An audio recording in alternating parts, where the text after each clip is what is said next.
I really don't see holes on this team, Christian, to be completely honest. I think Florida State's going to beat Miami. Like, I'm not even kidding. Regardless what you feel about FSU, regardless of what you feel about Mike Norvell, the program as a whole, whatever the case may be, like there's just no talent. Like there's talent wise, they're so far. Like you look at the guys on the roster and they don't look like the Jimbo days. Like they just don't. Like they look like children. Right? He's kind of a creep. He's kind of a weirdo. He harasses kids, but like it's fine. It works out for him. And that's Leaves the his name penny of the loafers game, on the dude. couch. Yeah, bro. He leaves the penny under the pillow, so he's like, I gotta come back over. He finds some way every year to do something tremendously stupid and lose a game that they just shouldn't lose. Like these guys are slow, these guys are little, these guys are weak. Like it's just like I just don't think the roster building is just so far behind. It's just not FSU standard. Like it's not even much of like an ACC level roster. Yeah, I have them beating Miami. I have them going to the ACC championship over Miami. And I do think Mario's knock, of course, is game day decisions. It takes a long time, I think, to make a fan base, to make national media forget about a blunder like Georgia Tech. At the end of the day, recruiting's the name of the game. He's not doing it. I just don't think he knows how to recruit the big dogs. Obviously, they're going to take a step back on offense from being number one. I think the defense should be improved, but it's also still Mario on game day. So that's where my take is. All right, welcome to the show. I want to introduce our panel today. And the first panelist we have was born and raised in Miami, Florida. His dad is a diehard Gators fan. He took this panelist, to the UF versus Miami game at 6 years old to try to convince him to be a Gator fan. He actually fell asleep during the game. At the end, they woke him up and he asked who won. They said the Miami Hurricanes. And at 6 years old, he said, that's my team. That's the team I'm going to root for. He's been a diehard Hurricanes fan ever since. He attended Columbus High School. He graduated from the University of Miami. He's been a longtime season ticket holder since 2011. Rolly, welcome to the show. Thank you, Christian. Happy to be here. Next panelist we have was born and raised in Miami, Florida. He attended Palmetto High School and he graduated from Florida State. He's such a diehard Nole that he flew his girlfriend, soon to be fiance and now wife at the time, to Florida State, took her to Westcott Fountain, didn't even tell her why she was in Tallahassee, just did a off the whim trip, and he proposed to her at Westcott Fountain on Florida State's campus. He's that much of a diehard. He's one of my best friends. Anthony, welcome to the show. Thanks for the introduction. Don't forget the Chief Osceola and Renegade tattoo on my back also. Yeah. Glad you mentioned Literally. that. The next panelist was born and raised in Miami, Florida. He attended Columbus High School, and he graduated from the University of Florida. However, the legend has it that he never attended a UF home game because he's that much of a diehard Canes fan. Derek, welcome to the program. And the last panelist was born and raised in Miami, Florida. He attended Columbus High School and graduated from Florida State. He is such a diehard Nole that he got in his car and drove 2,254 miles from Tallahassee to Pasadena to watch Florida State win the 2013 national championship. And then he actually drove back. So in total, he drove 4,504 miles to see his Noles play and win the national title. He was also the best man at my wedding, and he's been my right-hand man since day one. Jordan, welcome to the show. Let's go. Go Noles, baby. And my name is Christian. I'll be moderating today's debate. So, guys, let's get into it. There's a lot of debate between fans in the state of Florida about what Mario Cristobal is or isn't as a head coach. Going back when he started at Miami, he inherited an absolute mess. And from Manny Diaz, year one, he goes 5-7. He fires both coordinators. Year two, he brings in two new coordinators. He improves to 7-5. Year three, he brings in Cam Ward and has the number one offense in the country. So he definitely improved the win total each year since he's been there. And now he's going into year four. The stigma on Mario, we talked about this a little bit, is that he's had games where you look back and you question the coaching, not just coaching decisions, but like X's and O's, like getting out coached by Middle Tennessee State, and then coaching decisions like the Georgia Tech end of game blunder, not taking a knee. So he's But at the same time, he's also proven that he's arguably the best recruiting head coach in the nation in a sport where elite recruiting is arguably the most important facet of having a winning program. And it usually separates like the elite teams from the rest of college football. So I want to start with Rolly. I know we talked about Mario. We talked this week. You're very high on him as a head coach and moving forward for the University of Miami. So my question to you is, will he be able to keep the program at the 10-win plus mark moving forward? And what do you say to the people that haven't yet seen the light on Mario? I mean, are we talking about like Kane's faithful that haven't seen the light on Mario? No, Are we talking about the rivalry basis? If you ask the national college, it doesn't have to be a Florida State fan or a UF fan. If you ask the national college football fan about Miami, and there's a question mark. There's always a question mark about Mario as far as coaching. So I want to see, if you think he's going to be able to keep the program at this 10-win plus level moving forward. And what do you say to those people that have question marks about him as a coach? I do. I mean, I'm fairly confident that Mario's going to continue to elevate the floor of the program, honestly. I think that's what the ability to recruit, the ability to bring in top-end talent, blue-chip athletes year in, year out, I obviously think that adds to that. You're not only just bringing in, I think Mario, the way he has filled in these teams the last few years, honestly, is pretty positive. The way he actually attacks holes. You go back to just the way he did recruiting. His first year, he really solidified the O-line. His whole thing was about getting into the O-line. The first year, he solidified getting the O-line. Obviously, all those guys are panning out. Of course, a lot of them are vets, stalwart by that State Seminoles, of course. He did the same thing with D-line. This year, I kind of think the transfer portal class is kind of the way he filled in a position group, it significantly and that fast. Obviously, that's a little scary, but I don't think we've gotten into some of the young talent that we do have, specifically the safety room. Dylan Day is an upcoming sophomore. He's creating a lot of buzz in camp as a mover that's going to be definitely a rotational. They're talking about Bryce Fitzgerald from Columbus, moving heads in camp and with his athleticism and his ability. I just think the way that Mario recruits, he really does a great job of layering the roster. I really do believe that. Just looking across the depth chart, we obviously have producers. We have producers at every class level, and Mario, he's always been known as a fantastic recruiter. That's never going to go down. The guys he puts around him coaching staff-wise are also elite recruiters. Jason Taylor, Damian Lewis, some of those guys specifically when it comes to Miami ties, they're elite recruiters. They will always build a team. And I do think Mario's knock, of course, is game day decisions. It takes a long time, I think, to make a fan base, to make national media forget about a blunder like Georgia Tech. Even before then, he had a pretty bad blunder with Oregon. He had the one last year where he took the ball out of Cam's hands, in the Syracuse game, I believe. So, there's been moments that Mario obviously causes the fan bases to question. But at the end of the day, I do believe, I'm a true believer, college football is a talent acquisition game. And if we have a head coach that is looked at as one of the top 5 recruiters in the country, I truly believe that, and knows what this program is supposed to look like from the ins and outs. I also think that's something that we haven't alluded to. A lot of the things that are coming out of the program today, last year, every year moving since Mario's been in, is how important the sports science is, how important the nutrition is, how important is practicing inside versus outside, making sure that the players have longevity throughout the year.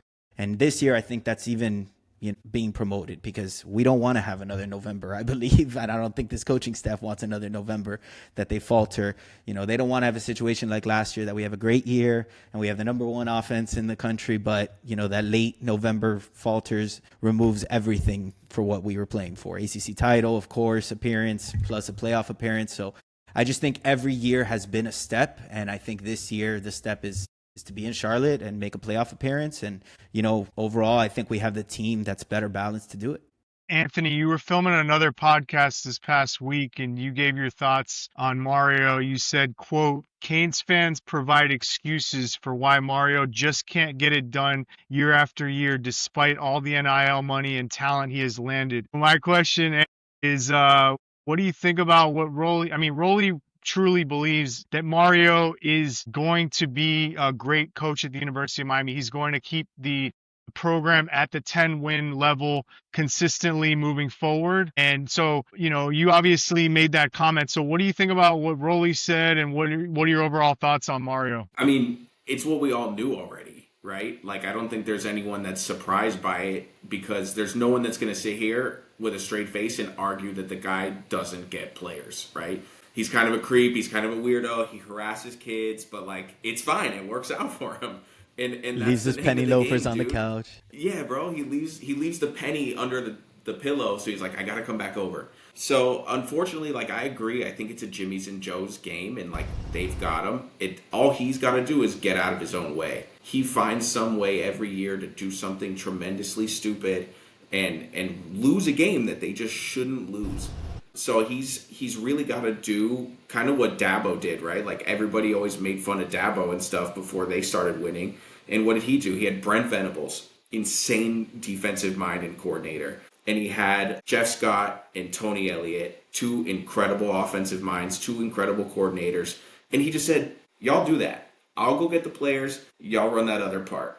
And just step back, get out of the way. Yeah, I think unfortunately he's going to end up being successful, because he's going to have so many chances based on the investment, the hype, the this and the that he's going to get a right collection of players where one day it's going to work out just by dumb luck for him, because he's had so many chances at it, and they're going to overwhelm people with talent. So I think his failures as a coach, or his deficiencies as a coach, better put, are very, very obvious. But I think, like Rolly said, the name of the game in college football is talent acquisition, and it's unfortunately the best thing that he does. And my thoughts on Mario, my honest opinion is, it to me, it can work. I think of Edo at LSU. Like, if Edo at LSU was a defensive line coach, he was never a coordinator. Mario was never a coordinator. He was an offensive line coach. And Edo had some really good coordinator hires that worked out. I think Joe Brady, and then, that amazing offense he had, and they won a national title. But, it's so heavy on the coordinators, because Edo never ran a defense before, even though he's the defensive line coach. Same thing with Mario. Mario never ran an offense before. He was a great offensive line coach,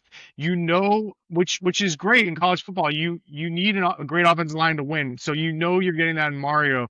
But to me, it's all about the coordinators. And if Mario is trying to get involved in the offense more than he should, I think that ends up hurting the program. Like, I see him with the play sheet like tucked in his belt sometimes. I'm like, what is Mario doing with the play sheet? He should like let Shannon Dawson like handle the offense, because he's never run his own offense. He shouldn't be involved.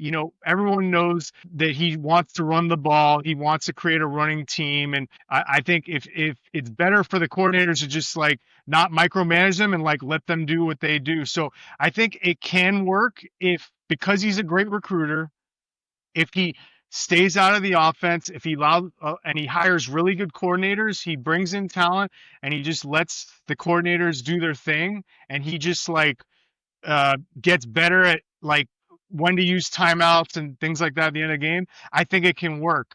But it's like with Ed Orgeron at LSU, it's really highly dependent on his coordinator hires.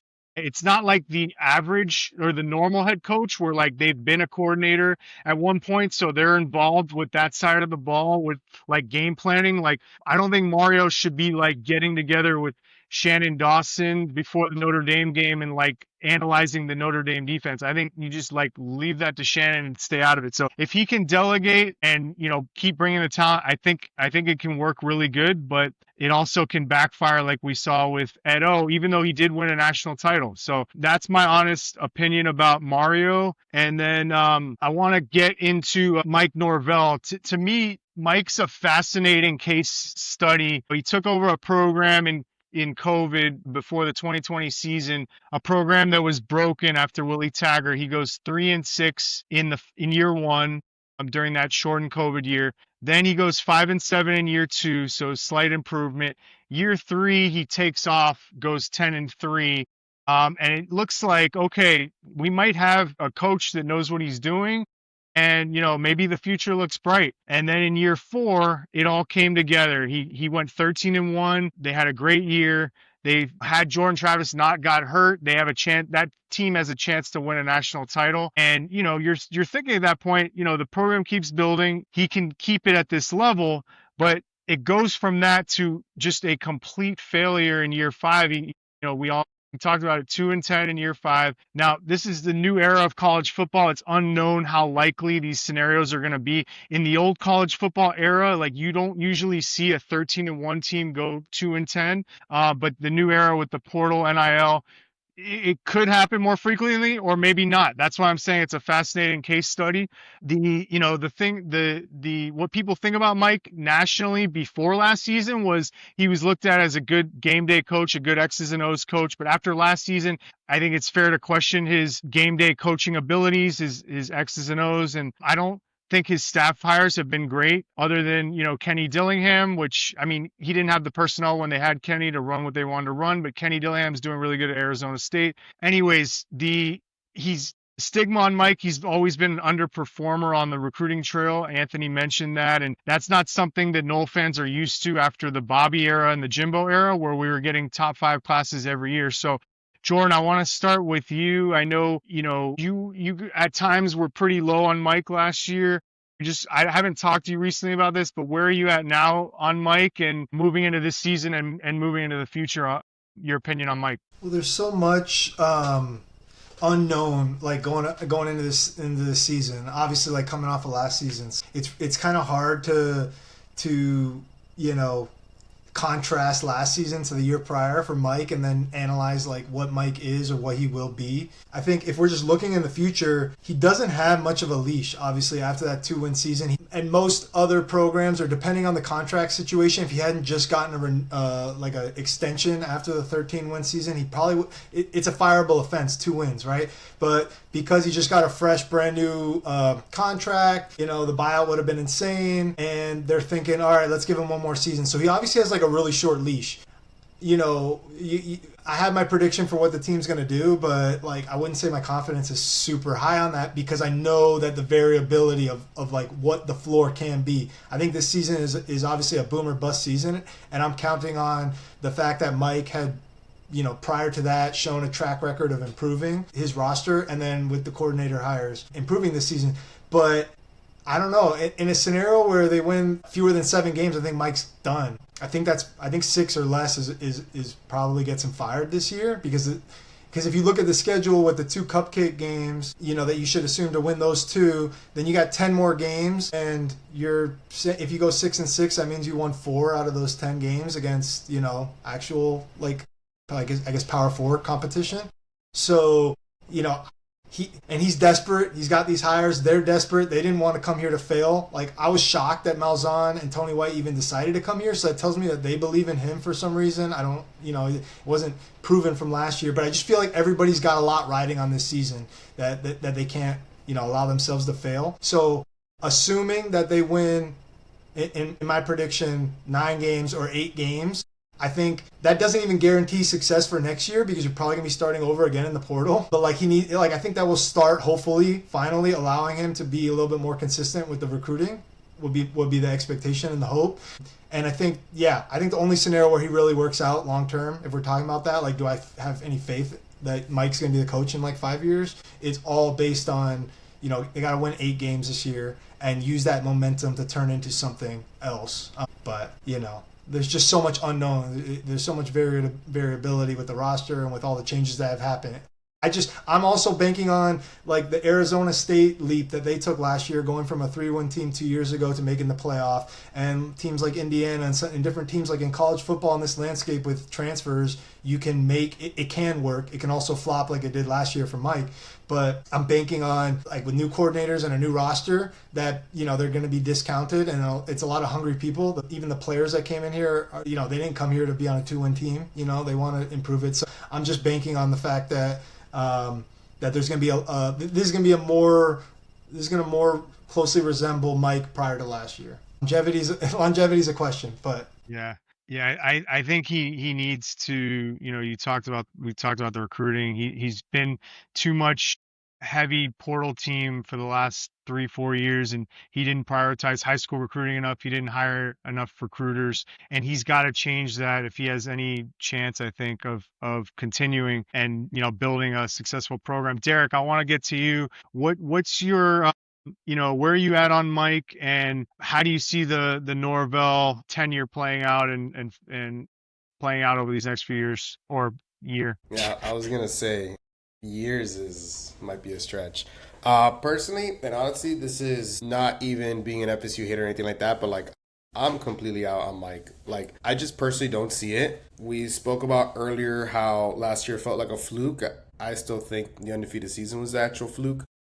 It was just compared to the LSU team with that Odrin just on the opposite side of the field, like the perfect batch of defensive just monsters. Like we look back and everything was Jordan Travis, and you kind of look at it now a few years later, and it's like that defense was nasty. All those guys are in the NFL having success, all that stuff. Similar to kind of looking back to like those Jameis Winston national championship years, like no one thought much about the defense, and it's like the defense is nasty. And like you just look at the players he's recruiting, how the culture, honestly, of the program as a whole. There's a chance that Willie Taggart had it so bad that Mike Norvell looked like a god compared to him, and then you're like, oh, it's actually not that good at all.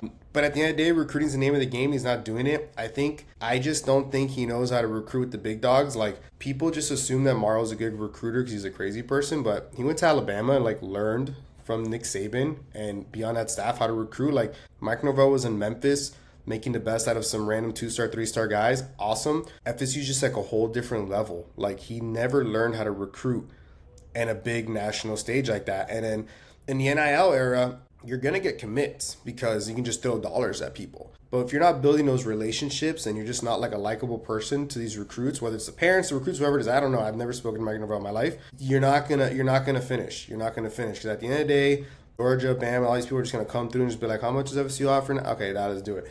Where I feel like Mario has that success in recruiting that Mike hasn't is that he's actually building relationships with these people, and whether it's showing them how they can prepare them to go to the NFL, whether it's Miami lifestyle, whether it's money, because obviously there's a lot of kids out there just straight up money, which is fine. Go get your money. I don't care. But I just think like he hasn't built a program that like shows any sort of long-term sustainability or any like sort of winning culture. You're starting to see now stories of all these players who are leaving and talking crap. And it's like, I don't like that for the players personally to be like down talking these coaches. Like you agreed to like go to school with this person, like put on that jersey, now to turn around and be somewhere else and talk bad. Like I don't necessarily agree with that.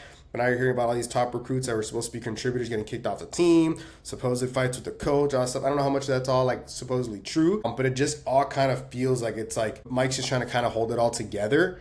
And I just don't think like, to no fault of his own, it's just like it might just be the stage might just be a little too big for him. And it's funny, I actually was kind of talking about this with Jordan. This Mike Norvell just reminds me of Manny Diaz, where essentially they had a couple hot seasons. He was the hot guy. Everyone loved Manny Diaz. Obviously, Manny was a defensive coordinator doing this under Mark Richt, but the Manny Diaz. I'm going to challenge you on that. Is Manny Diaz did he ever reach 9 wins? I don't know if he did. So that's where I was going to say the difference was that his success came as a coordinator, and then we got him hired. And then once he got hired and once he kind of started doing his own thing, the two biggest things that started happening is one, like the defense started like getting worse and worse, which Mike's offenses, like last year was obviously like he's an offensive guy and had arguably the worst offense in college football. And the offense has now become a question mark. And then just the guys that they were bringing into the program just didn't look like University of Miami players.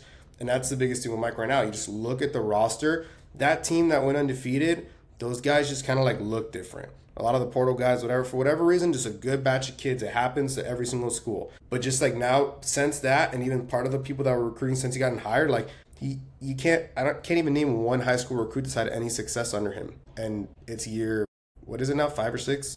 Like I just think he's building a program very similar where it's like he's trying to get the people forget Manny Diaz brought in Jalen Phillips and Bubba Bolden, all these like hot transfer guys before like the transport was really happening, and it feels very similar. And then the next coach is gonna come in and just be like, this roster has like nothing. Like these guys are slow, these guys are little, these guys are weak. Like it's just like I just don't think the roster building is just so far behind. It's just not FSU standard. FSU is a different beast. Those guys should look like Bama. Your roster should look like Bama's roster, like how our roster looks now. They're mammoth human beings. So I don't think it's gonna. I think it might be done for Mike. And sure, he's a nice guy, and he may be a better game day coach than he proved last year. But if you're not going to recruit, like, you're done in college football, especially at the level of FSU. You need a Jimbo type guy. You need a Bobby Bowden type guy. It is what it is. There's a lot of hype for Miami going into 2025. Year 4, Mario's coming off his first 10-win season. Just this past week, he went on the Joe Rose show and said that this Miami Hurricanes team, this 2025 team, is deeper across the board than any team he's had at Miami, including last year's team that went 10-3, which is a big statement for a guy that gives a lot of coach speak at times. He also went out and got UGA transfer Carson Beck, brought him in to be the quarterback. Carson Beck, 24-3 as a starter, and he's on the Heisman shortlist going into the year. Shannon Dawson comes back after leading the #1 offense in the country last year. He fired the defensive coordinator, Lance Guidry, and brought in Corey Heatherman. The Canes open up ranked number 10 going into the season. They open up with number 6 Notre Dame. The Canes have 3 rivalry games in their first 5 games, so we're going to find out very soon what this team is all about. So I want to start with Rolly. Of course. We spoke this week, and you're very high on Miami this year. We asked all the panelists to give their predictions for the Canes and the Noles going into the season. Rolly predicted 11-1 for the Canes this year. And so, Rolly, I know we talked a lot this week, but I just want to ask you, which game do you have the Canes losing, and what makes you think this team will go 11? To be honest, I went back and forth all week on my prediction, Christian. It was never anything ridiculous like 7-5, 8-4. I think my ultimate floor for this team is 9-3. Probably more realistic is 10-2 because, you know, we are the Canes. At the end of the day, we're known to, in a November late road trip, maybe to a Pitt, to a Virginia Tech, you know, we're known to stumble in one of those games. But I am going to stick with 11-1. You know, when it comes to non-conference, I actually believe the one that's a little bit more up in the air is the Florida game. I'm not worried about the Notre Dame game at all. I just think we stack up well against them. I think they got a young quarterback coming in. I think our defense is going to be much, much improved. So I think the one game I would say, if I had to pin a loss, I would honestly say most likely Florida that week 4. And what are your thoughts on, Yeah, as far as what makes you think the team will go 11-1, why you're so high on the team? No, I just think, you know, I think we've discussed it a little bit off camera, Christian, but I do believe that this is kind of the team that is fully what Mario envisioned when he came back 4 years ago. Obviously, it starts from inside out. You know, that's a Mario-led team. He's more of a program builder. He's more of a trench guy, obviously, having history coaching the O-line and being an O-lineman himself. You know, our trenches are scary looking, to be completely honest. Obviously, starting with that O-line, you know, it's projected to be top 5 in the country. I honestly think it's going to end up being number 1 in the country. I think we have NFL talent all over that O-line. You know, primarily, of course, CeCe Maunoa would be the main name. We also have Markel Bell on the other side. He's going to be a riser for sure. D-line, kind of a similar thing. We have heavy big-name veterans on the outsides with Ruben Bain and Akeem Mesidor. We got young upcoming talent such as Justin Scott in the middle. You know, everything starts from the trench play, but kind of everything else that we've built around this team, he's completely rebuilt that DB room. We obviously, you know, he's a little bit built up that linebacker room, bringing in Motore, you know, a highly touted transfer from Rutgers, knows the system, knows Heatherman's system. So it's nice to have someone at the middle linebacker spot that kind of knows, you know, what Heatherman is trying to do. So, you know, I really don't see holes on this team, Christian, to be completely honest. You know, compared to last year, Derek and I would have plenty of conversations leading up to the season that secondary looks a little scary. You know, we didn't have bodies. We didn't have a lot of talent. Obviously, at that point, nobody really knew what an impact OJ would have. OJ Frederick, that is, you know, rising sophomore. But, you know, that DB room was a problem. And obviously, we had Cam Ward, and I don't think the nation knew exactly what we had with Cam Ward. And I don't even think we knew what we had in Cam Ward until that UF game. But, you know, Cam Ward is only so much, you know, to cover the issues on the back end, on the defensive side of the ball. And I just don't see a lot of holes right there. I see our roster matching up with a lot of rosters. I honestly only see 2 teams that match up with us roster-wise. So, yeah, I feel I've leaned more and more towards that 11-1. I would say Florida and Notre Dame, of course, with Notre Dame having a couple more holes that, you know, than Florida, honestly, I would even say, just because of that quarterback question. Okay. Anthony, you have the Canes going 9-3 this year. What do you think about what Rolly said and his thoughts on 11-1? And what are your thoughts on Miami going into the season? Yes. You know, at the beginning, you said there's a lot of hype around Miami coming into the season. And I feel like you could have said that for the last 15 seasons, and it would apply to all of them, right? And then it all kind of shakes out how it does. Fortunately, I think he's pretty accurate about the talent acquisition, right? Mario really focuses on the lines, and he's built insane lines there on both sides of the ball, and everything starts there. You bring in a guy that's Carson Beck, and I don't think Derek or Rolly will argue on this podcast that he's a better quarterback than Cam Ward, but I don't think he's going to have to do as much as Cam Ward did because of what Rolly said, right? So I think that as much as I think they could win both the Notre Dame and Florida game, I just kind of feel like they might drop one. I have them losing to Florida, I think, like 27-4 or something, or might have them winning. But I feel like they could drop one of those two. Yeah. I don't love SMU on the road for them. Like, that one just feels funny to me with all their former players, guy on the coaching staff over there. Yeah, of course. That's a funny matchup. And then, like he said, there's always the Pitt or like the Syracuse that they somehow randomly lose to. And they're kind of like, it's like with the Dolphins for me, like it's show me mode, right? Like it's the same thing every year. So that's kind of how I got there. But unfortunately, I do think they're really good. And I think this might be the year they finally, by accident, end up in Charlotte. There you go.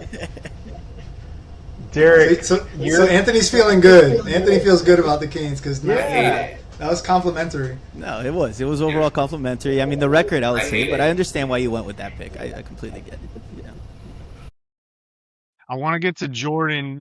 Jordan, you have three losses more than Rolly's prediction. You have the Canes going 8-4. You also have Miami losing to Florida State this season. We'll talk about Florida State next.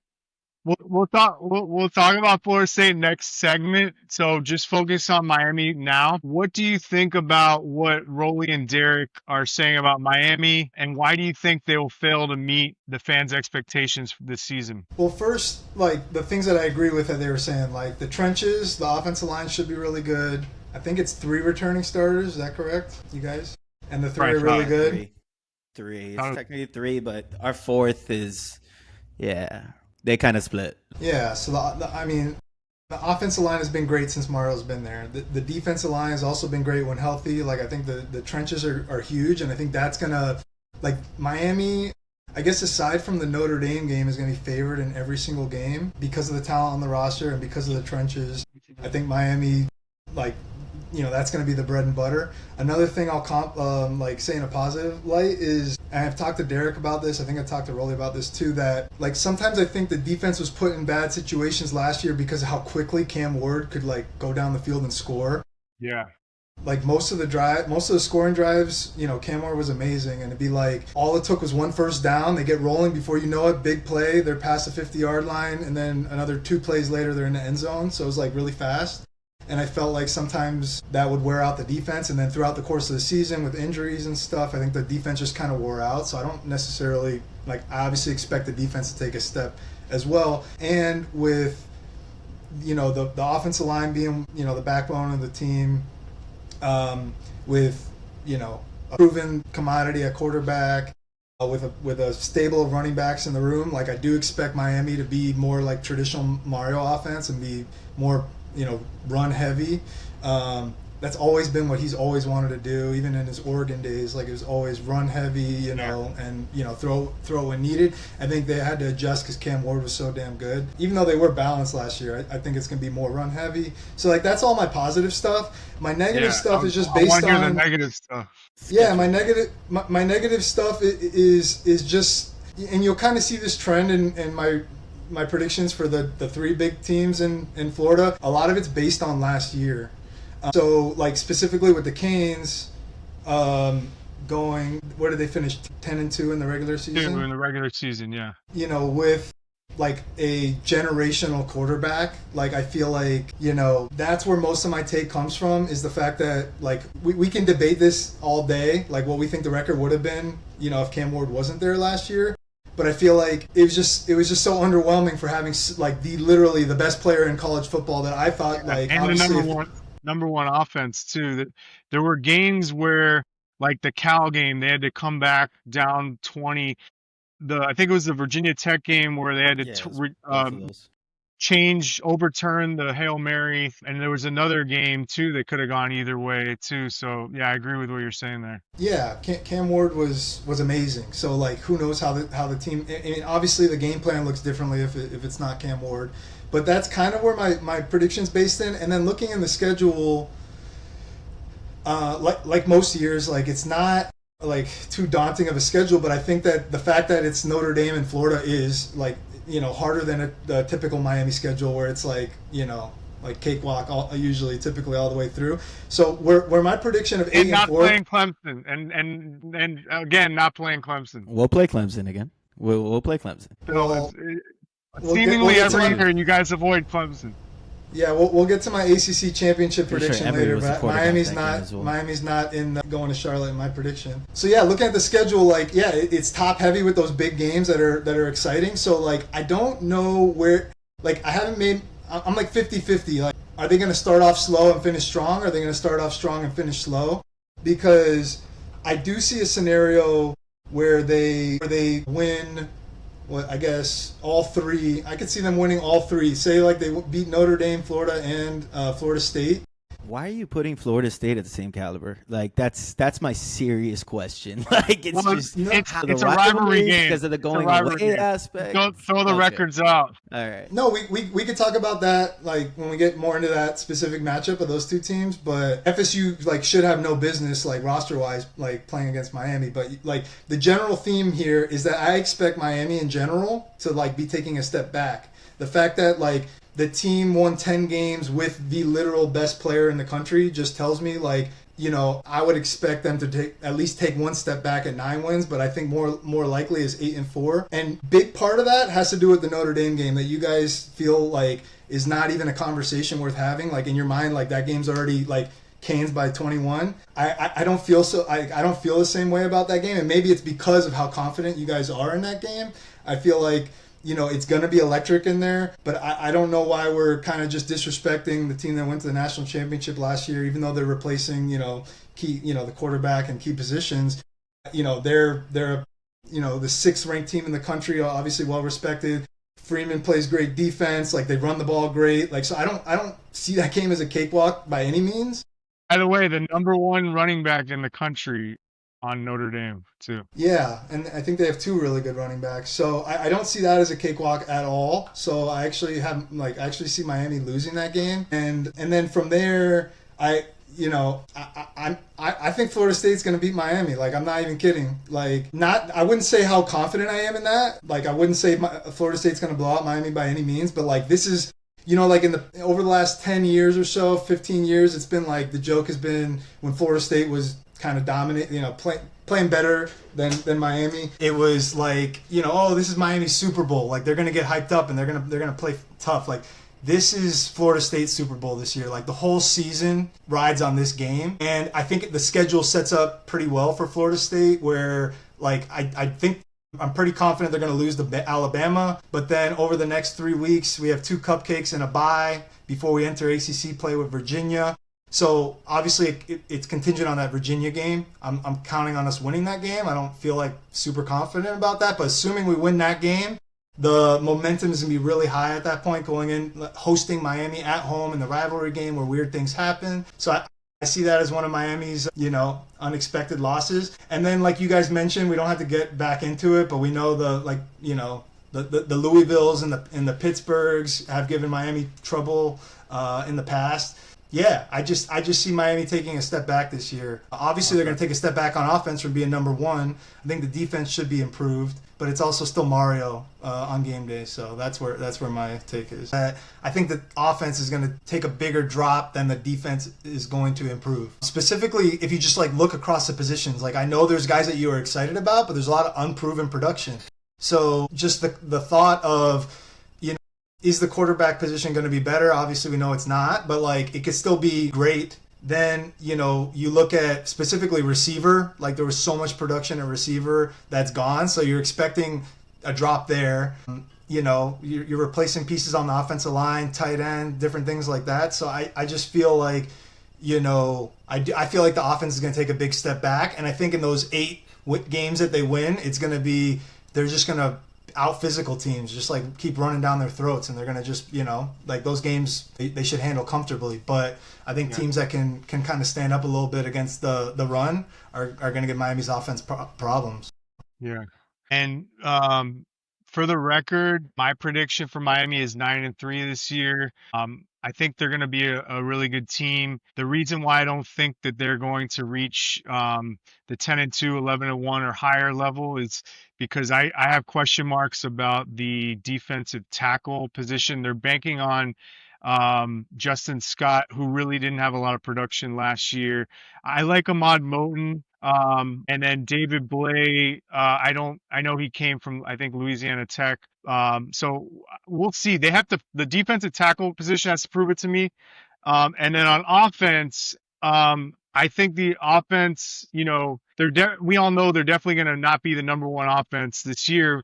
How far back they take a step, we don't know. But my question mark that I don't know is receive.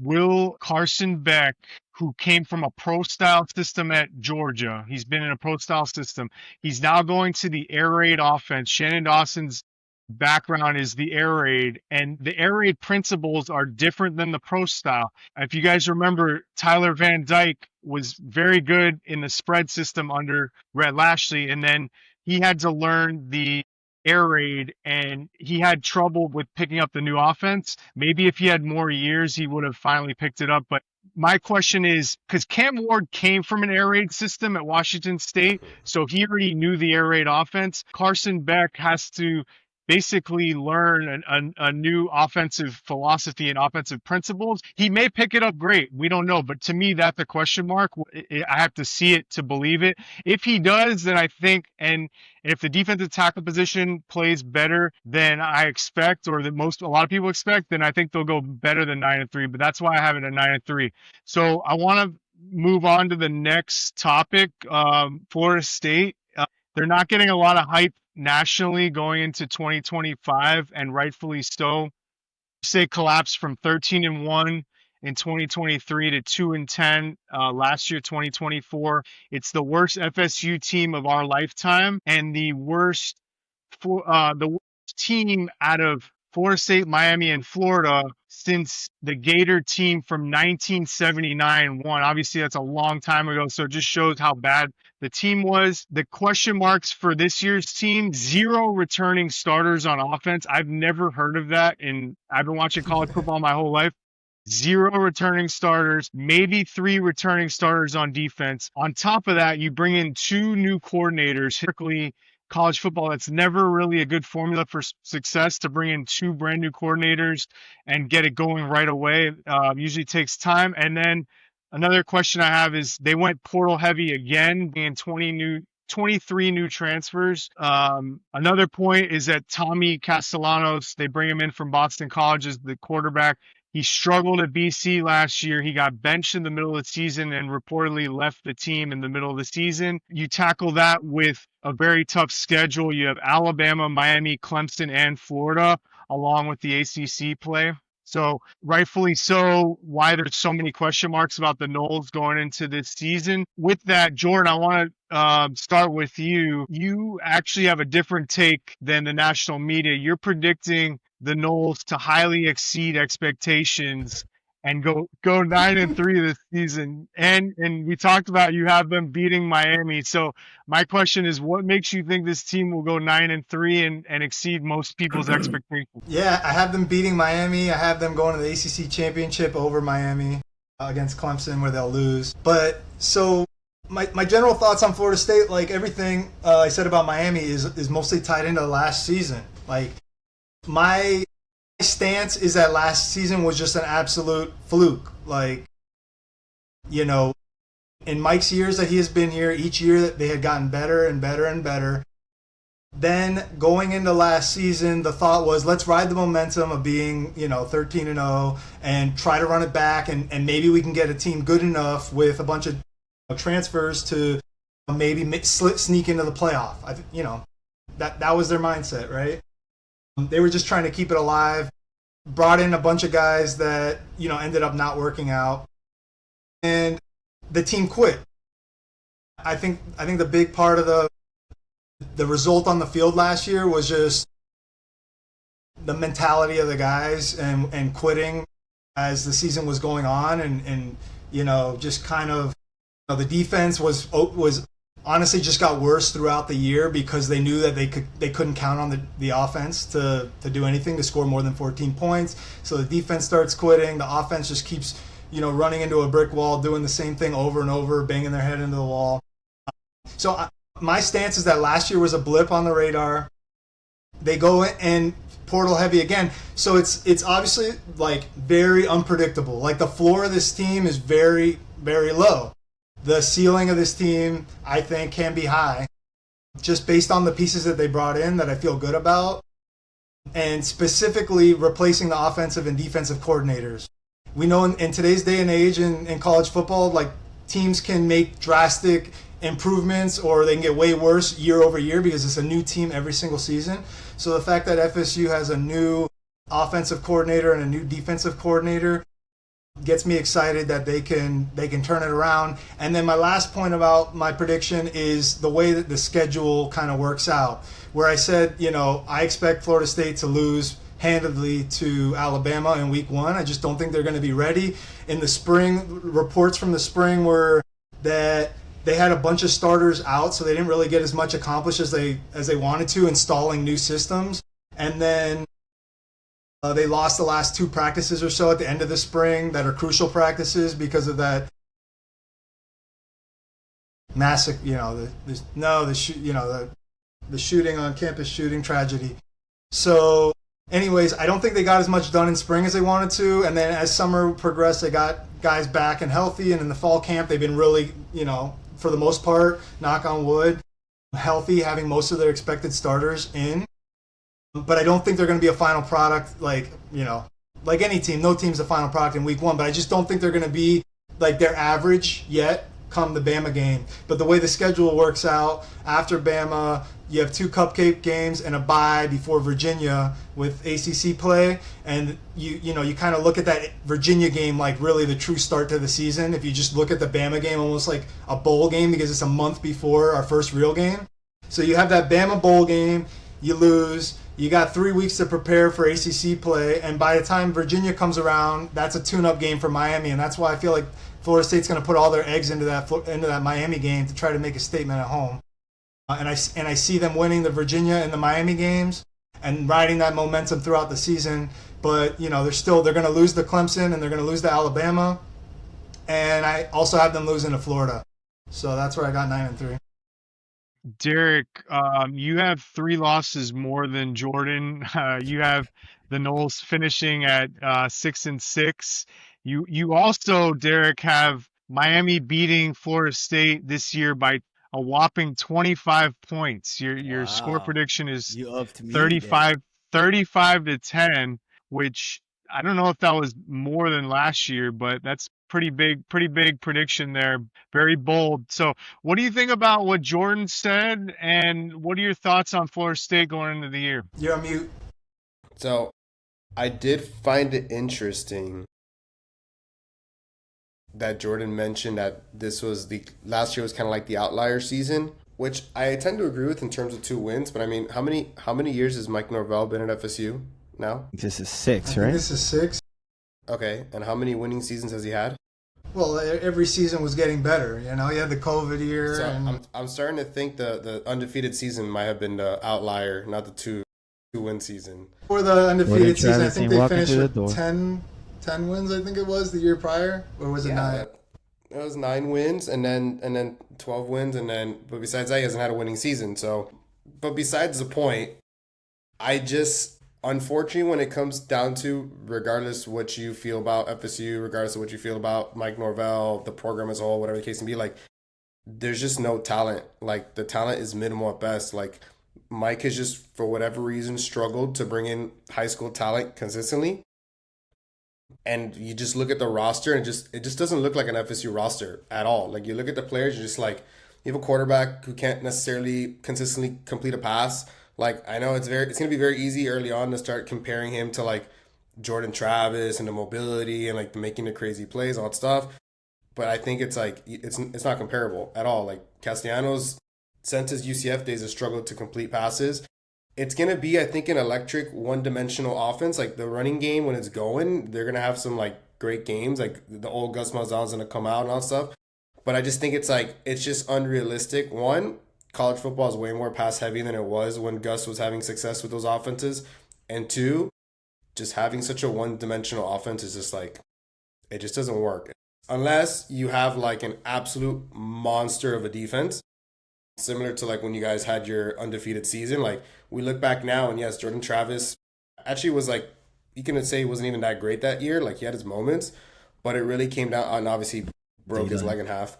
But like that defense was just like unbelievable. Looking at all the guys having success in the NFL now, and I just think we're like nowhere near that. Like it's not even much of like an ACC level roster. So I just think like they'll have some games where, you know, the trick plays, the crazy offense, the run plays, all that stuff will kind of work, and they'll win some games, maybe against like some lower tier ACC teams. But like to like compete with like real teams, I guess, like they're just so like they're so talent wise, they're so far. Like you look at the guys on the roster, and they don't look like the Jimbo days. Like they just don't. Like they look like children compared to like these monsters that end up going to the NFL. And I just think they're just so far away from that. So 6 wins is like, that was me, I guess, almost like kind of being nice, honestly. I think it could get worse. Again, I think it goes back to the quick conversation from last year. It depends. Like if Florida State loses to Virginia before Miami, then I could see them finishing with that 6-6 record that Derek's talking about. So I'm basically putting a lot of my eggs in that early season momentum basket. Like we're talking momentum. Like I think there's a big year of momentum for Florida State. I think same for Miami based on the way the schedule sets up. That like if both of those two teams can take care of business early in the season, it bodes well for them, because then they build that confidence that they can ride throughout the season. Another thing I didn't mention at the beginning was, you know, when Florida State brought in Malzahn, a lot of people were not super excited about the Malzahn hire because it's not the type of offense that, you know, that top programs like Ohio State and Georgia and Texas and Alabama are running. But I think it was ingenious by Mike, because him knowing that, and the same thing with our defensive coordinator hire. Neither scheme are the type of like schemes that you would see from a team that recruits in the top 5. But I think Mike, knowing like the strengths and weaknesses of the roster, he brought in an offensive coordinator that suits a team that maybe doesn't have the dogs, but it, you know, can use a little bit more trickeration, testing the defense's eyes and doing whatnot, trying to lean heavy on the run. And then on top of everything, Florida State probably would have won another, like even as bad as they were last year, they probably would have won another 2 or 3 games if they just had a quarterback that was like, if they had more mobile quarterbacks that had some like, you know, were less likely to get sacked. Like obviously DJ was a statue back there, and then the 2 backup quarterbacks that played were a little bit more mobile but didn't have the pocket presence, just getting constantly sacked. So I just think that it's going to help the offense when, you know, maybe they're not getting everything they want on the ground or through the air. Just Tommy being able to escape and extend drives, I think, is going to be good. But matching, so I mentioned the Malzahn hire fits perfectly with what Tommy is good at. So I'm not saying like Tommy's going to win a Heisman or anything. I'm just saying that I expect the better version of Tommy, where he was 2 years ago. He was actually, you know, he didn't have elite numbers, but he was great on the ground, and, you know, he's always been a mediocre passer. But I expect, like, then last season, like, Bill O'Brien basically shifted the offense to try to be more pro style, and that just didn't suit him at all. So I don't want to judge Tommy based on him being in a misfit type system. So I expect the offense to take a big leap. I think the receivers that they brought in, Deuce Robinson and Squirrel White, are, you know, both guys who have proven that they can get it done. Especially Squirrel White has proven more when healthy. So assuming he's healthy, which they say he is, that should be pretty solid. And we can get more into the roster later. We can dive into stuff, but like those are a couple of points I wanted to rebut against Derek's 6-win prediction. 6 wins. Anthony, you're less bullish than Jordan. Thank you for being more realistic. As a member of the Knoll faithful. So what you have the Knolls going 7-5. What makes you think which is, the fans are not going to be happy with that. What makes you think they're going to go 7-5 and fail to have a good season? Man, I gotta say it's the amount of question marks that there are everywhere, right? We've been doing this. I feel like the same thing with my NFL team with the Dolphins. Like we're always talking about the offensive line, and no matter what, like we can't get it right. Like I'm stoked about Herb Hand coming in. He's got a track record. He's been successful. I'm stoked about it, but like who do we really feel confident in? We've got like five guys, yeah, but we're in the same place always that if we lose one of these guys, we're doing patchwork. Everything's thrown out of whack because we're moving a guard over here, we're moving this guy to center, we're making all these things happen, and I feel like that's everywhere. Like, yeah, Jordan said we got Deuce Robinson, Squirrel White, super cool. The freshman Boggs looked awesome in high school. I'm super stoked on him. I think everybody is. What about after? Obviously, the defensive line, we've got Daryl Jackson, we've got James Williams, and Jaden Jones is supposed to be healthy, and we think he's going to be good. We haven't heard much about Daniel Lyons. We're going to talk about the Desir twins, like two true freshmen on the defensive line. If that's what we're doing, I'm pretty concerned. I think you guys should be too. And, dude, we lose anybody at any of these positions, and it's so frustrating to me because I just don't understand how a guy who was so good at evaluating portal talent was and has some hits or misses, fine. Just like the high school evaluation is off and the acquisition is off. And I'm stoked that the class that we have right now is shaping up really nicely, sure. But it's looked that way before, and then, Mike gets left at the altar all the time, right? That's the joke against Mike all the time against us now. So I have concerns about that. But I want to talk about Tommy and some of the things that have been said. I don't know if I'd be upset if we saw the passer from last year here in Tallahassee, because last year he had a 61% completion percentage, 18 touchdowns, 5 picks. So if we can take some of that and get some of that runner from 2023, which I think we're going to see, like you said, from a scheme fit perspective and all that, I'm pretty high on that. And because, like Jordan said, we had a statue in the backfield last year, it gets back to the Jordan Travis element a little bit, where if our offensive line is bad, it doesn't necessarily mean our play is dead and we don't have a chance, because the guy can be creative, he can be special, backyard football, he can make a thing or two happen. So I have some optimism with that, but if I just look at the big picture as a whole, I've never been more pessimistic about a season, and we've had some good reasons to, but I'm just bummed, man, and unfortunately, like, I kind of feel out on Mike. Like, I just don't know if he's the guy, and like it breaks my heart to say that because I really like the guy, but I don't know, man. That's kind of how I see it. I just want to say, yes, his passing numbers were better last year. 18 touchdowns, 5 picks. He increased his completion percentage, but there were some games where he just wasn't getting it done with the arm, and he was losing fumbles, bad fumbles lost that end up having him lose games and get benched. So there was some good, Dude, but Cam Ward had a fumble problem before he got to Miami. Just saying. That's true. But no one thinks he's going to be Cam Ward. So Rolly, really quick, you have the Noles at 7-5. I actually thought that was higher than what I was expecting. I was expecting you to be like Derek, around 6-6, 5-7. So really quick, what do you think about, Jordan having the Noles at 9-3? And then why do you think that they're going to have a failure of a season? I think that's just going to be par for the course for them, unfortunately, this year, Christian. But I do definitely see some improvement. I mean, I also think the schedule, the way it pans out, similar to what Jordan was alluding to yesterday, I obviously think that build up to Miami, I think that is a real thing. I think that UVA win can be a good setup going to Miami, but I will piggyback off what Derek said. It's just a pure talent thing. I just don't think you're going to have the bodies to be able to go against us, and I think it's going to show. But I do see some winnable games on there. Obviously, a Stanford away trip. That being one of your road games, I think that's obviously beneficial for you guys. I'm not too high on Stanford, regardless of whatever they showed yesterday. Wake Forest, I don't see any difficulty. Obviously, that Clemson trip is hard. You have Virginia Tech at home. Honestly, I think that 6-6, 7-5 record kind of comes down to one of the last 2 games, I would say, as far as schedule wise. I'm not knocking down NC State. I definitely see, I think they're one of the, kind of the next tier after us, like the Georgia Techs, the NC States. They're all kind of that middle of the pack that could show us something this year. They have some positive stuff, each one of those teams. And, I think that's a kind of a tough road trip at the end of the year, but they may be able to pull that off. And I don't think they're beating Florida for similar reasons that they're not going to beat Miami. I just think it's a talent acquisition game. That's what college football is about. And I think Mario and Billy have kind of done something, kind of what Anthony has alluded to, that, Norvell hasn't done. They haven't layered their roster. You don't have a lot of freshmen, sophomores, young bucks coming up that have had some production in their first initial years, have developed. You don't have that. That is exactly what you said, Christian. That Mikey is an expert at the transfer portal flip. And yeah, he hit once, and he hit once hard, and all of those guys were studs, and a few of them were in the system for 2 years.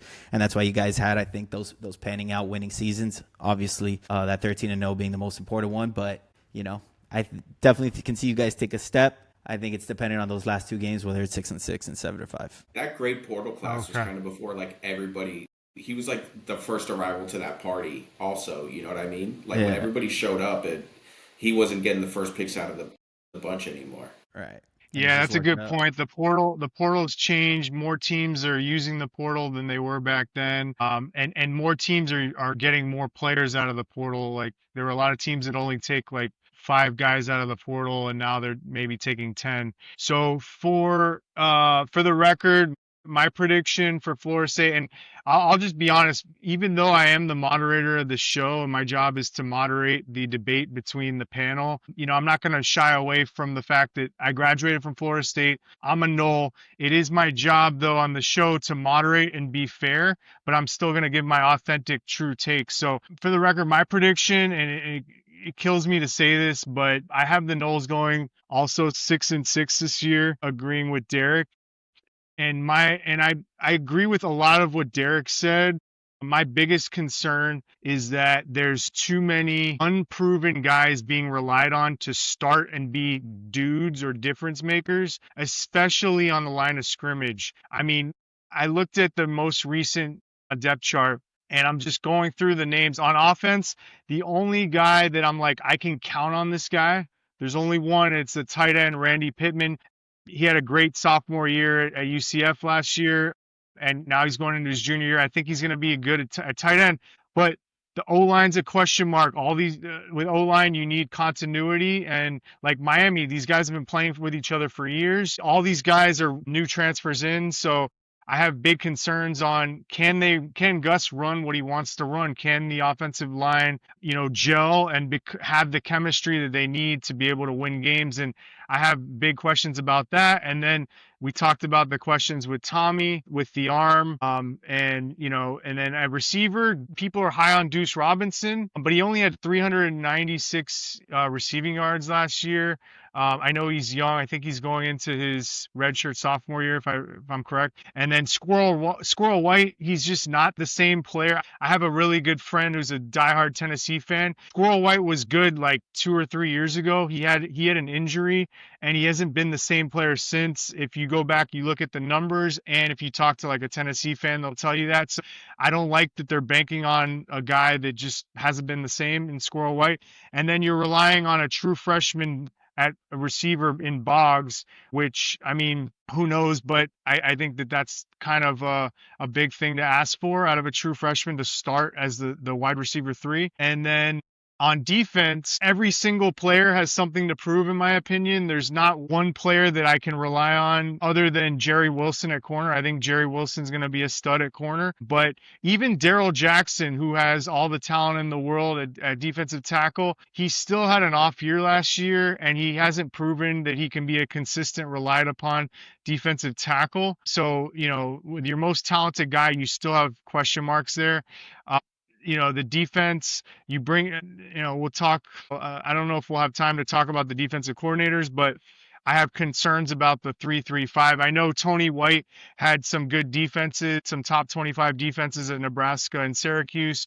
But when did you ever think Florida State would be running a 3-down lineman defense, a 3-3-5? I never thought I would ever see that. I thought that the 3-3-5 was meant for schools that just can't recruit high-level defensive linemen, and they just need to figure out another way to, attack the run and the pass and to have less defensive linemen. I think at Florida State, my opinion is they should never be running a 3-3-5. I could be completely wrong about this. Maybe the 3-3-5 is great, but if you look around the country, the Alabamas, the Ohio States, if they have a 3-down lineman, they're running a 3-4, but there's really no elite college football teams running a 3-3-5. So to me, I have concerns. I could be wrong about that. We'll see. But I have the Noles, going 6-6, worried that they're going to have a deflating loss at some point. And then you have questions about buy-in and you have to deal with that for the rest of the year. So that's my unfortunate take on the Noles segment. We're going to do is the rapid fire segment. So I want to get just 1 to 2 word answers from all 4 of you guys, and we'll just run through it, and that'll finish the show. So really quick, I talked about how I think the Tony White offense, the 3-3-5, is a risky hire. I also think the Heatherman hire is a risky hire as well. He has 1 year as a Power 4 defensive coordinator. Before that, he was a Rutgers linebackers coach. So I don't know how much he has experience. He doesn't have a lot of experience like coaching at this level as a defensive coordinator, only 1 year. Now they did have a great year in Minnesota last year, but we'll see how that pans out. I think it was risky, but anyways, in 1 to 2 words, how would you guys grade? What do you guys think about the Heatherman? How do you think Heatherman's going to be as a defensive coordinator? We'll start with you, Derek. Compared to last year, I think he's going to be a godsend. But overall, yeah, it's a little risky. We'll see. He's young, but I like the upside personally. But it's too early to tell. We gotta see him play. So, what were your 1 to 2 words? Can't get worse. Risky. Could be better. What was it? Can't get worse. Can't get worse is a good one. Can't get worse than last year. And Anthony, what about you? On theirs or Tony White? No, on Heatherman. I think risky. Okay, Rolly. I think Shiano Tree would be my 2 words. I think Mario's a guy that is seriously going back to what Derek was saying about recruiting. Mario, everything is relationships, man. Heatherman is a Greg Schiano disciple. We obviously know what he did in Minnesota last year. I also think he's getting the keys to a I don't mean to cut Lambo. I don't mean to cut you off, but do you think he's going to be great or good or average? No, I think he's going to be good. I think it's going to be different. I think overall we're just more talented on the defensive side of the room as well. It's way too early for either of us. As defensive coordinator, he's going to be great, good, bad, average. We can't answer that. These Miami guys don't know they can't do it, bro. Rapid fire, man. What are you doing? One word, Rolly. C cannot get worse than last year. That's my quick statement on that. Okay. All right. Jordan? Yeah, I'll say excitement. New face is exciting based on last year. And assuming those guys are healthy, like that defensive front, like he's got a lot of toys to play with. So, I mean, they should take a big step. Excitement. All right. And then I'll change the question. So just say, how you think Tony White's going to be. You could say bad, okay, good, great. So we'll start with you, Anthony. Not doing that. Aggressive and multiple. So hopefully good. There you go. Derek? Unfortunate. Rolly? I like Derek's. I'll go with unfortunate too.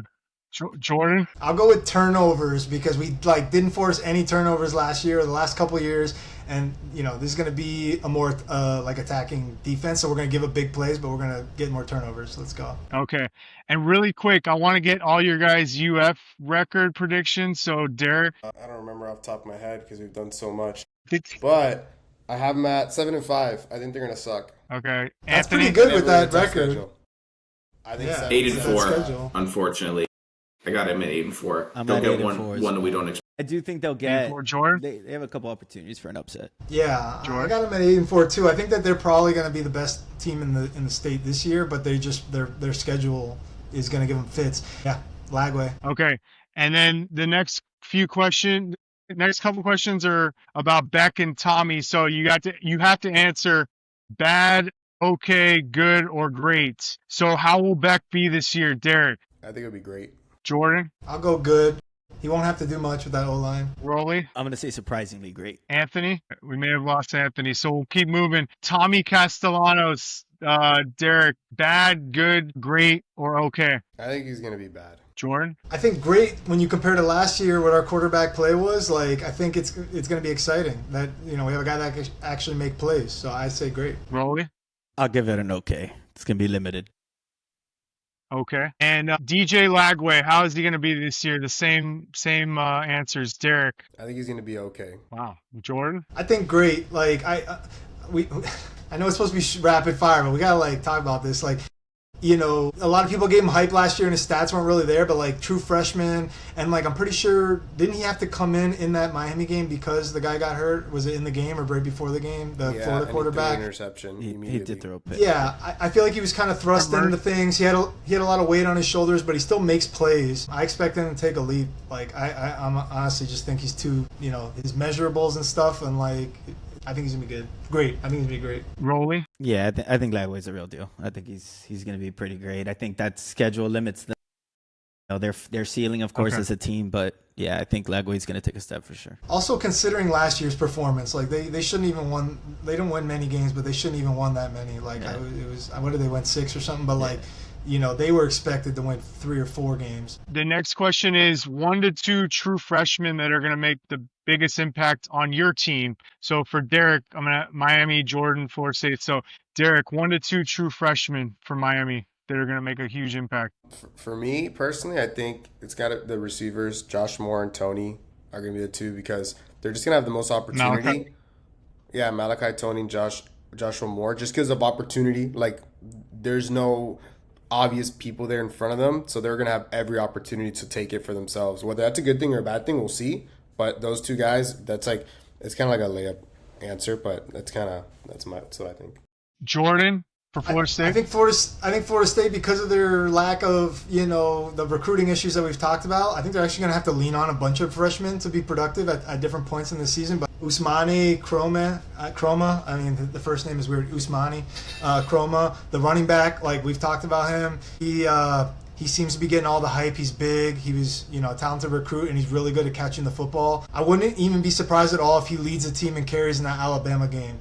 And, you know, you wouldn't expect that out of a freshman, but they seem to be saying really positive things about him out of camp. So Croma, for sure, is going to be one of the bigger pieces on this team. And then I'll put one on the defensive side. Kevin Wynn, the defensive tackle, was a high recruit that we also, you know, worked very hard to keep him in the class, like come signing day.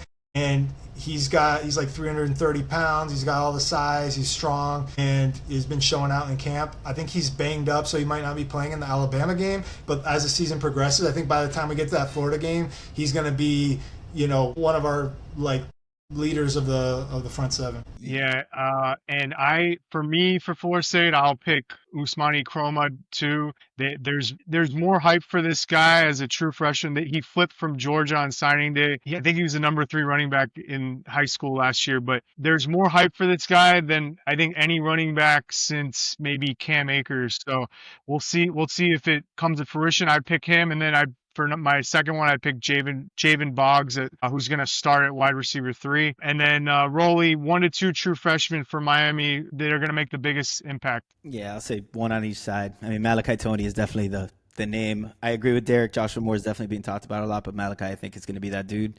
And then on the defensive side, I think by the end of the year, I think it's going to be hard to keep Bryce Fitzgerald off the field. I think we're going to see some special stuff out of him from the safety spot. And out of Columbus. You know, out of Christopher Columbus High School. And they're saying his ball hawking, ball skills hasn't been seen in quite some time. So I think, you know, hopefully he'll flash. And by the end of the year is a heavy rotational guy, or maybe even a starter. Okay. Derek, which conference will Miami end up in the next, will be in 10 years? And what about Florida State? Oh my God. What are my options? There's going to be like one. There's going to be one super conference. I feel like if we move, it'll probably just be the SEC. I think both teams. Like, I think we're all just going to end up in the SEC. And then the Big Ten's going to take the whole West Coast and then just battle it out. But I honestly have no idea. Nobody does. Jordan? Honestly, I hope more for Big Ten. Like, I mean, Big Ten's won the last 2 national championships, but other than that, I feel like it's more like top-heavy conference compared to the SEC. So I think us going there would bode better for the longevity of the program, not competing with like 12 to 14 national title contenders every single year. So I would prefer the Big Ten, and it'd be sick to go to Ohio State and Michigan, and some, you know, Oregon and some of these schools to watch our teams play. But, you know, I don't know. Nobody really knows where it's going to go. That'd be my preference.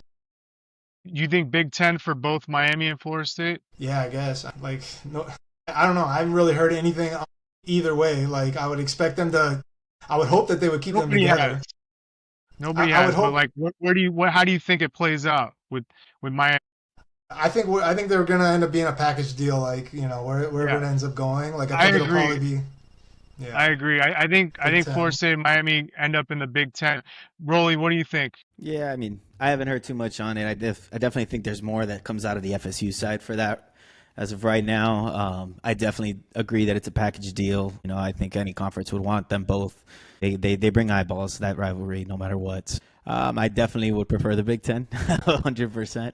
But I don't know. I guess we're just gonna have to wait and see for Well, that. we have to get out because like Yeah, we I do have to. 100%. There's only gonna be one ACC team this year. Well, No, wait, sorry, not I wouldn't say 100%.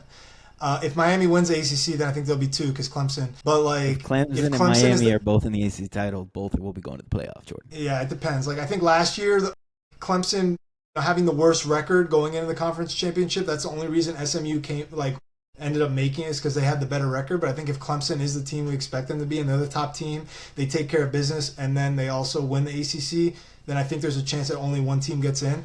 Like that just if that was the case, if Miami was a team that lost, like, and they got screwed out of the playoff, like at the end because they had like say three losses at that point, maybe because they lost two in the season and one to Clemson. Like it just shows you the ACC has zero Yeah, respect, and that's there's gonna be like that's like the other, worst the formula. Big Yeah, Ten. I guess. Yeah, And okay, so next question. I think we've already answered this, but so the question is, Derek, Anthony's back with us. Derek, it sounds like you want Mike Norvell to stay. The question is, do you want Mike Norvell to stay or go? I think you want him to stay at Florida State. Yeah, I mean, selfishly, yes, because I think he's is not that good for the program. But honestly, like, not really. Like, I like as much as I love watching FSU not succeed as a Homer fan. Obviously, like, college football is better when we're better. Like, it sucked when we sucked and you guys were good. Obviously, like, it sucked watching us lose, but it just sucks because like half the games weren't even contests. Like last year's matchup, like, sucked. Like, I like both schools to be on top as like a fan of the game. But so honestly, no, I'd rather him not be there. I'd rather you guys be good. Okay, and we'll move on and just give an answer. Just say stay or go. Jordan, do you want Mario to stay or go at Miami? stay. Rolly, what about Mike Norvell? Do you want Mike Norvell to stay or go? I think similar to Derek, I would kind of say that it is way better when obviously both our programs are good. Honestly, I think when Mike goes, I think you guys are gonna kind of have like a similar, you're gonna get a home run hire type thing. You guys aren't. I think you're gonna go away from the group of five upcoming name.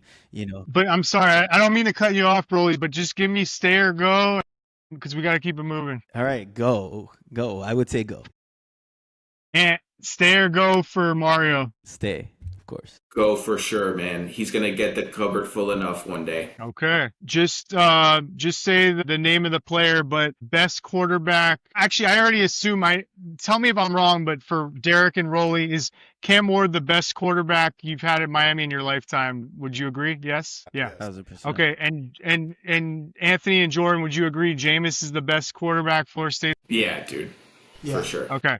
All right. So we'll move on to the next one. Derek, the worst starting quarterback at the University of Miami in your lifetime. Probably Cal Wright. Cal Wright sucks. Jordan, worst quarterback at Florida State in your lifetime starting. probably just recency bias, but like DJU, I don't know if he was hurt or what, but that was just like the most helpless I've ever felt as a football fan. Rolly, worst quarterback in Miami. Kyle Wright, biggest flop in recruiting maybe ever. Anthony? I like Jordan's answer, but just because I'm the most embarrassed to say this guy started for Florida State, Alex Hornibrook. Yeah. Like, do we remember that guy started for us? That was Yeah, rough. yeah. That was bad. In the Willie era. What would you say is the best win of your lifetime as a fan watching the Miami Hurricanes, Derek? In 2017 Notre Dame. Early 2000s national championship, I wasn't really like as conscious as I am now. So 2017 Notre Dame. And Rolly? I think it's a tie for me, that 2017 Notre Dame game. I also think that first FSU win up at Doak after that long streak, there was just nothing like that game. That euphoria when Langham crosses, there was nothing like that. I think that was 2017. Yeah, I think it was 2017. I'm just going to assume Jordan Anthony's the national title versus Auburn. Is Not that for me. Really? I mean, yeah, obviously that's great, but for me, 51-14 at Clemson, I was there. Best night of my life. Yeah. Best night of my life. Yeah. Jordan was at the Natty, so I was at the Natty, so like that was just Easy one of the win. best nights of my life. But like just to bring it back to the FSU rivalry, I had this core memory of Anton Smith, sorry, at Hard Rock, balling out in the fourth quarter to put like the Noles ahead as the skies like downpoured, and that was like one of these core memories of my life. Like just being so excited that like not going into a game expecting to win and coming out with the win was sick. yeah, that You definitely have 2008. some Antoine Yeah. Walker core memories too from 2000.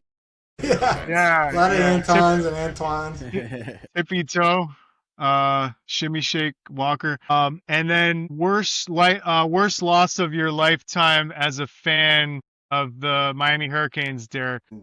It was your undefeated season, right? When you guys beat us.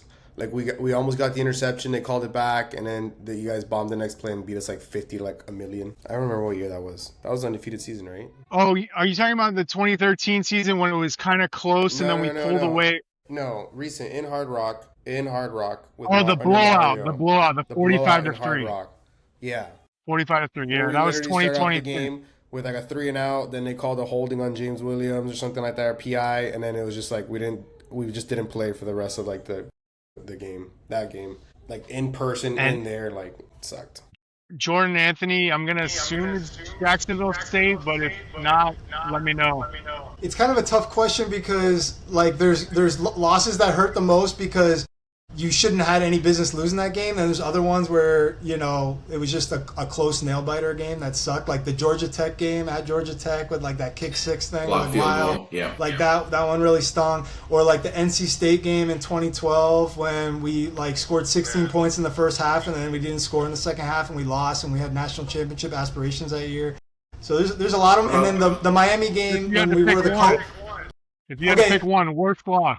If I had to pick one, I'd say it was the COVID year where FSU was at Miami and we were all like spaced out in the seating, whatever they call that, socially responsible, whatever the hell. And we had our masks on and we got smoked. So like that was one of the more miserable experiences of my entire life. For me, it Anthony? was also a Miami game, not Jacksonville State. It was the one, I think it was right before Willie got fired, where they're playing James Blackman's leg like a guitar. Like, That was they were better than 2017 us, as and they well. were rubbing our faces in it, man. Like, it was That miserable, was dude. Like, 2017. Yeah. I hated my That was life. the That was game like when the I think it first was series, I Willie. just They were realized. up 27 to 7 at halftime, right? That game. Something like that, man. I think that And was, they lost, yeah. yeah. It was Well, horrific. And late edition Miami FSU rivalry, I think it was 11 at Doak when I think it was Ponder and we were on the goal line. He threw that pass like low, and the guy went down to catch it, and I was jumping up screaming like we had won, and then Miami, all the Miami fans, the Miami players were on the field, and I was like, what do you mean we won? Like, what are you talking about? And like he had dropped the low pass, that one fucking. It was forced in or something, and it slipped through.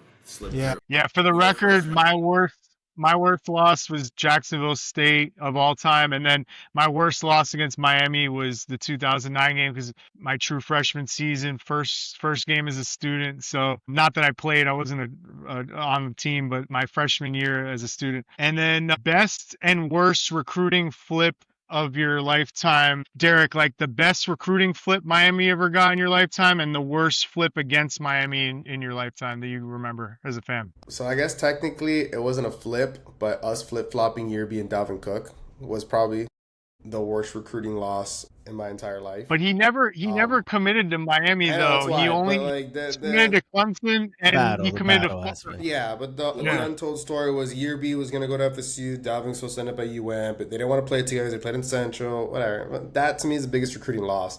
I guess, yeah, it technically wasn't a flip, but the best flip we've gotten, man. Honestly, I'm gonna say one upcoming, Derek. I think one upcoming. Yeah, It should have been Jeremiah Smith. that's okay. That's my loss. That's my It loss. should've. But he technically was never committed to us. He technically was never committed, but he was. I would still sit out. I'm trying to think. You put me on the spot a little bit. You can think about it. We can move to Jordan. We'll come back to you. Jordan, best and worst recruiting flip for Florida State. Dalvin Cook for sure. Like, I don't know, like that one just stands out. Like, there's been other big ones, but like, you know, him being a Gator, a commit, I think at the time that we flipped him was like, that was huge, and he ended up being the arguably the best running back in our program's history. And then, you know, like recruit losses. I don't know. I like try to forget about these guys when they go to the other schools, but like I remember being pretty bummed about Justin Fields at the time. I don't know. He was never committed to us. Sorry. He was one that I was really like, you know, we were in on and we didn't get. I don't know. You may have to come back to me. Stopped recruiting. Yeah. You may have to come back to me on the loss. I mean, dude, what do you mean? It's Oh yeah. Obvious. Yeah. It's obvious. What are you talking about? Yeah. I erased it. You trauma block that from your mind, but it's got to be Travis Hunter. Well, the positive one, it's got to be Dalvin Cook. Dalvin Cook's the best running back in our program's history. For my money, the most exciting player I saw in a Florida State uniform. Anytime that guy touched the ball, whether you're on the 2-yard line or the 50, hold your breath because he might rip it. Dalvin was the man.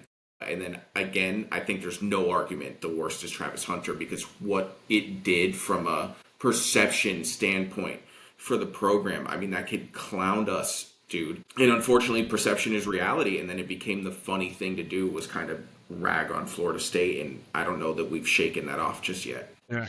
I'll add another one. Dante Fowler was committed to Florida State for a long time. Good one.